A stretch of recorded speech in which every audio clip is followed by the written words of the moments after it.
لائیں کہیں کہ ہمارا رب اللہ ہے، پھر اس پر جم جائیں۔ ان پر فرشتوں کا نزول ہوتا ہے، نہ کوئی غم کرو نہ خوف، خوشیاں مناؤ جنت کی جس کا تم سے وعدہ کیا گیا تھا۔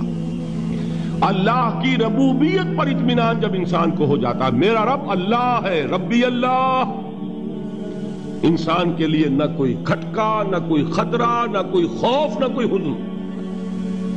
جو کچھ ہو رہا ہے کس کے اذن سے ہو رہا ہے؟ اللہ کے اذن سے۔ اللہ کے اذن کے بغیر پتا تک نہیں ہلتا۔ یہ کوئی اندھا بہرا مادہ نہیں ہے جس سے مجھے کوئی خوف ہو۔ اندھا بھینسا چلا رہا ہو اس سے تو ڈرنے کا ہر انسان کو ڈرنا چاہیے، نہ معلوم کس کو ٹکر مار دے۔ لیکن نہیں، اس کائنات کو چلانے والا ایک سمیع و بصیر خدا ہے، وہ جو میرا دوست ہے، میرا ولی ہے۔ اللہ ولی الذین آمنوا یخرجہم من الظلمات الی النور۔ اللہ اہل ایمان کا ولی ہے، ساتھی ہے، پشت پناہ ہے، مددگار ہے، حمایتی ہے۔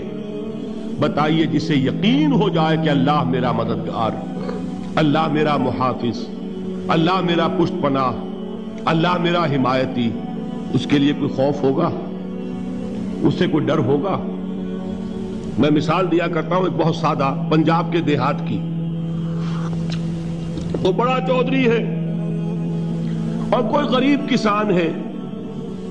اس غریب کسان کے جانوروں کو ہر وقت اندیشہ ہوگا چوری کا، کوئی میری بھینس کھول کر نہ لے جائے، کوئی میرا بیل کھول کر نہ لے جائے۔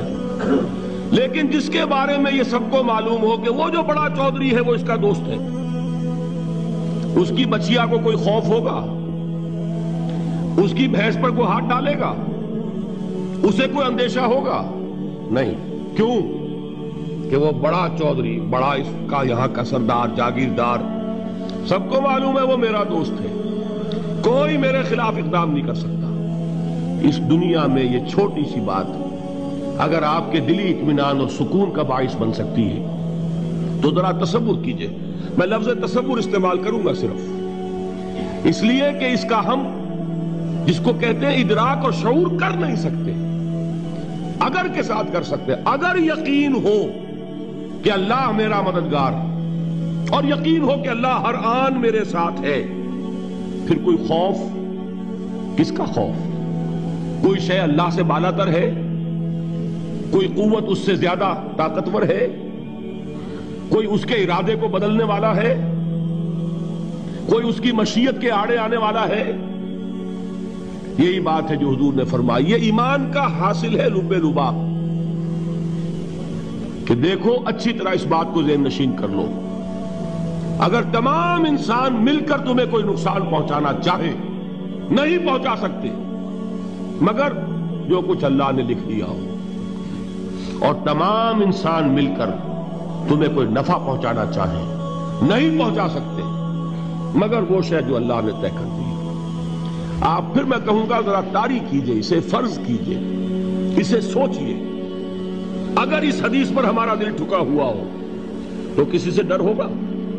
یہ مجھے نقصان نہ پہنچا دے، یہ میری رپورٹ خراب نہ کر دے، یہ میری انکریمنٹ نہ رکوا دے، یہ میرا یہ نہ بگاڑ دے، یہ میرے یہ نقصان نہ پہنچا دے۔ اس کا ڈر، اس کا ڈر، اس کا خوف، اس کی خوشامد، اس کے لیے جا کر طرح طرح سے اپنی عزت نفس کو ذلیل کروانا اس کے سامنے، یہ سب کچھ کیوں کرتا ہے انسان؟ جب سمجھتا ہے کہ اس کے ہاتھ میں میرا کوئی نفع ہے، اس کے ہاتھ میں میرے لیے کوئی ضرر ہے، یہ مجھے کوئی غضب پہنچا سکتا ہے، یہ مجھے کوئی نقصان پہنچا سکتا ہے، یہ میرا کوئی کام بنا سکتا ہے، یہ میری کوئی ضرورت پوری کر سکتا ہے، اسی کا نام شرک ہے۔ جہاں آپ نے یہ سمجھا کہ غیر اللہ کے اندر کوئی طاقت موجود ہے، وہی شرک ہے۔ بتوں سے تجھ کو امیدیں، خدا سے نومیدی، مجھے بتا تو صحیح اور کافری کیا ہے؟ شرک تو یہ ہے۔ جس پر بھی تمہیں یہ خیال ہے، کلمہ ہے یہ کلمہ سوم، لا حول ولا قوت الا باللہ، ذرا اس پر دل کو کبھی اگر آپ تصور کریں، پھر فرض کریں، دل ٹھک جائے اس پر، کوئی طاقت نہیں۔ یہی بات تھی جو شیخ عبد القادر جیلانی رحمت اللہ علیہ نے اپنی وصیت میں اپنے بچے سے کہی. 11ویں دینے والے ہیں، لیکن حضرت شیخ عبد القادر جیلانی کی وصیت اور تعلیمات کو کتنے لوگ ہیں تو جانتے ہو؟ یہ جن مقامات تک پہنچے ہیں وہ کس چیز کی بدولت پہنچے ہیں؟ انہوں نے جو پیغام دیا وہ کیا تھا؟ اے میرے بچے، جس طریقے سے قرآن مجید میں حضرت لقمان کی نصیحتیں جو ہے نقل کر دی گئی ہیں، میں یہ عرض کروں گا بالفرض اگر قرآن حضرت عبد القادر جیلانی کے بعد نازل ہوا ہوتا تو شیخ عبد القادر کی یہ نصیحتیں بھی قرآن میں درج ہوتی. اتنی اونچی نصیحتیں ہیں.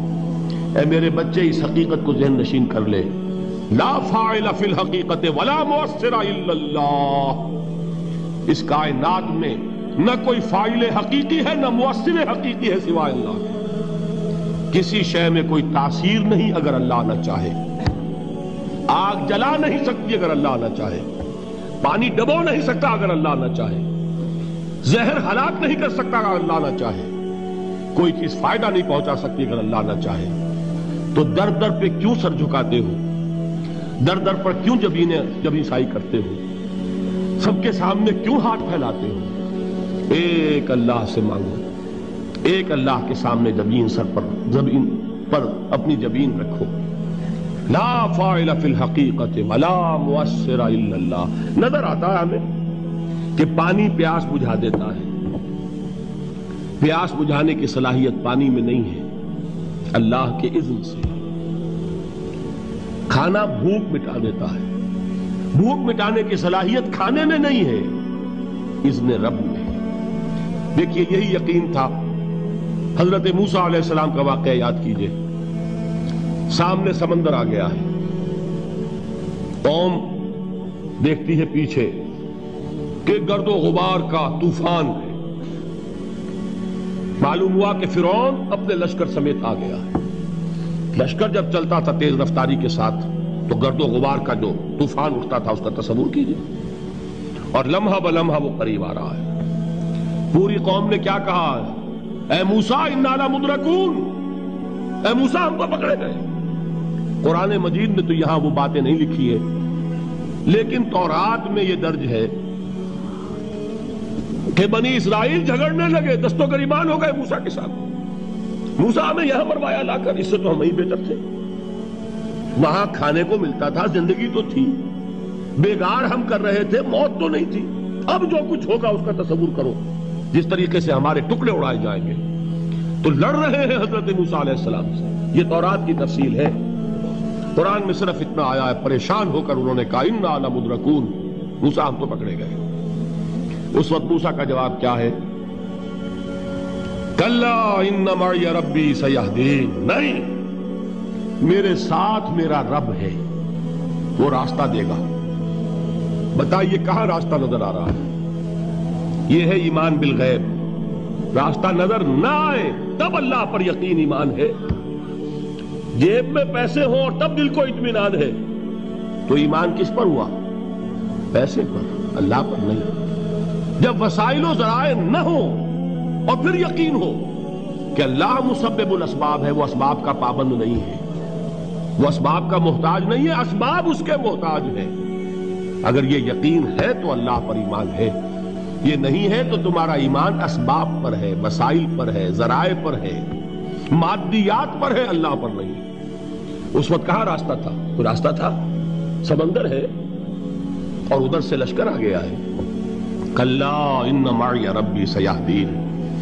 اب دیکھیے ایمان کہہ دینا آسان ہے، ہوا معکم اینما کنتم، جہاں کہیں بھی تم ہوتے ہو اللہ تمہارے ساتھ ہوتا ہے. لیکن اس کا یقین قائم ہو جائے تو زمین و آسمان کا فرق واقع ہو جائے.